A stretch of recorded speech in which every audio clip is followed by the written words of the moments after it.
தெற்கு, மேற்கு, கிழக்கு என்று பல பகுதிகளுடைய பங்களிப்போடு இந்த கோவிலானது அமைய பெற்றிருக்கிறது.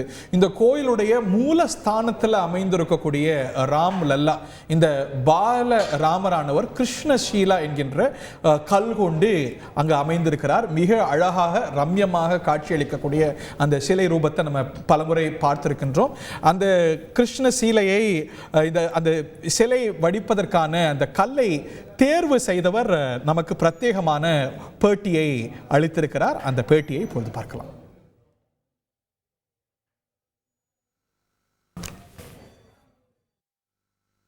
குஜேகவுடன்புரம் ஆரோலி 2 இடத்துல மத்தியத்தில் நாங்கள் கல் எடுத்தோம்.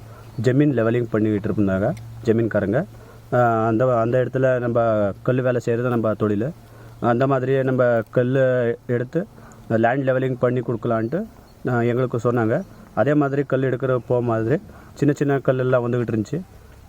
சின்ன சின்ன கல் வர இடத்துல பெரிய கல் ஒரு பிக் ஸ்டோன் வந்துருச்சு.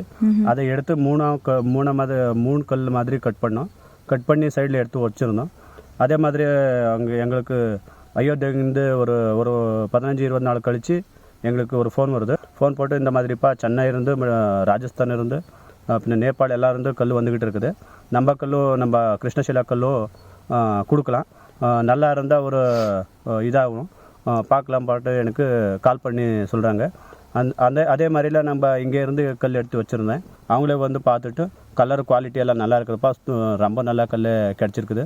ராமருக்கு இந்த மாதிரி கல் கிடைக்கிறது இல்லை, இந்த மாதிரி கல் கிடச்சிருக்கு நம்ம புண்ணியன்ட்டு சொல்லிவிட்டு 5 கல் அனுப்பிச்சுட்ருக்குறேன். முன்ன ராமக்கல் 9 அடி 8 இன்ச்சு வளர்த்தி, சீத்தைக்கல் 7 அடி வளர்த்தி அனுப்பிச்சுட்ருக்குறேன். 2 கல்லும் ஒரு 17 டன் வந்திருக்குது. அது 2 கல்லும் ஒரு தடவை அனுப்பிச்சுட்ருக்குறேன்.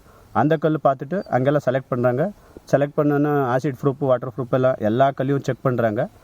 நம்ம கல்லையும் சேர்த்து செக் பண்ணுவாங்க.